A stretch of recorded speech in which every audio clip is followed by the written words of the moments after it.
مجھے ایک شخص نے رابطہ کیا تھا، خان محمد ولد نبی بخش غزینی مری، ساکن ضلع دکی اس کے ہیں۔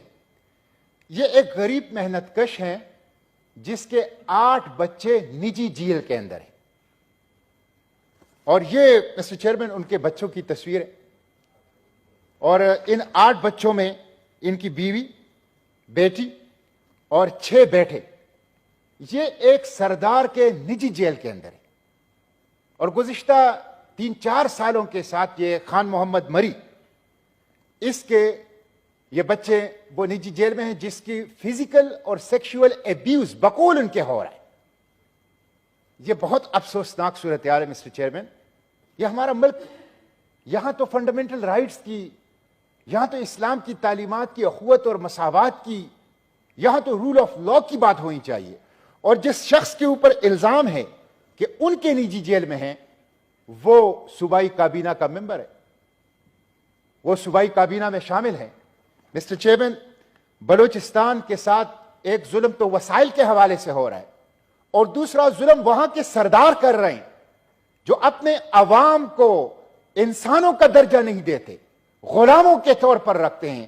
تو میری آپ سے یہ درخواستیں ہیں، ان کو بازیاب کرایا جائے، اور اس کے حوالے سے آپ چیف سیکریٹری سے بھی رپورٹ مانگیں، اور اس حوالے سے آپ اس معاملے کو ہیومن رائٹس کمیٹی میں بھیجیں، اس کو بلائیں۔ یہ اس ہاؤس کے اوپر مظلوموں کا حق ہے، جن کی کوئی آواز نہیں ہے، اس کی آواز یہ ہاؤس ہونی چاہیے۔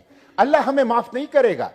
اس طرح ظلم اگر مظلوموں کے ساتھ، غریبوں کے ساتھ، پسے ہوئے طبقوں کے ساتھ، فاقہ کشوں کے ساتھ ہوتا ہے، اور یہاں کی عدالتیں اور یہاں کی ایوان اس پہ خاموش ہو، اللہ تعالیٰ اس کو معاف نہیں کرے گا۔ تو ظلم کا راج جو ہے وہ ختم ہونا چاہیے۔ نجی جیلوں کا کوئی تصور کسی بھی معذب معاشرے کے اندر وہ نہیں ہونا چاہیے۔ سردار عبدالرحمان کھیتران پر نجی جیل میں قید کرنے کا الزام لگانے والی خاتون کی 2 بیٹوں سمیت کنویں سے لاشیں برآمد ہو چکی ہے۔ مقتولہ گراناز کی جانب سے کچھ روز قبل ایک ویڈیو میں قرآن اٹھا کر سردار کھیتران پر خود اور بچوں کو نجی جیل میں قید کرنے کا الزام لگایا گیا تھا۔ کوئٹہ پولیس نے سردار کھیتران کے گھر پر چھاپہ مارا اور مختلف حصوں سے تلاشی لی، تاہم کوئی بازیابی عمل میں نہ آ سکی۔ ناظرین کرام، یہ پہلا واقعہ نہیں، اس سے پہلے بھی اس نوع کے سینکڑوں ظالمانہ واقعات رونما ہو چکے ہیں۔ بتایا جاتا ہے کہ سردار کھیتران 2013 سے 2018 تک جمعیت علماء اسلام کے پلیٹ فارم سے MP رہے۔ اب بھی ان کے جمعیت علماء اسلام سے خوشگوار تعلقات ہیں۔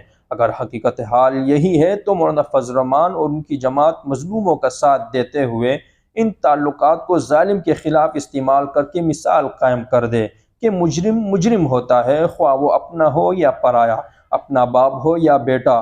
بقول پیارے نبی کریم صلی اللہ علیہ وسلم کے اگر چوری فاطمہ بنت محمد بھی کرتی تو اس کا بھی ہاتھ کاٹ دیا جاتا۔ تم سے پہلے امتیں اس لیے ہلاک ہوئی کہ کوئی غریب چوری کرتا تو اس سے سزا دیتے، کوئی امیر اور صاحب ثروت کرتا تو اسے چھوڑ دیا جاتا۔ سر جی، عبدالرحمان کھیتران ایک اسٹیٹ کے اندر اسٹیٹ بنا کے بیٹھا ہوا ہے، اور اس اسٹیٹ میں کوئی نہیں جا سکتا، نہ عدالت جا سکتا ہے، نہ قانون جا سکتا ہے۔ DPO اس کا اپنا، DC اس کا اپنا، اسٹیٹ اپنا، اس کا اپنا۔ تک وہ 5 بچے بازیاب نہیں ہوتے، عبدالرحمان کھیتران گرفتار نہیں ہوتا، اس کے ساتھ جن لوگوں نے کیا ہے وہ گرفتار نہیں ہوتے، FIR نہیں ہوتا، DC نہیں ہوتا، اس کا نجی جیل توڑ دی جاتا، تب تک یہ لاشیں یہیں پڑی رہیں گی۔ ہمیں اطلاع ملا